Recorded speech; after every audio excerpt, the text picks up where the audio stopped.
Pessoal, mais uma dica aqui da W12 Car Service, tá?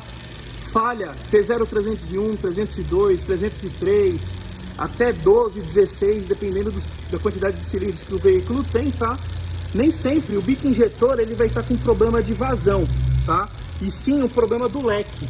O leque o que é? O leque é a abertura do injetor dentro da câmara de combustão, tá? A hora que ele pulveriza combustível na câmara de combustão. Como vocês conseguem ver, esse ele está pulverizando diferente desse e desse. Então, geralmente, o defeito pode estar nesse injetor aqui, que ele está fazendo uma abertura muito maior dentro da câmara de combustão, tá?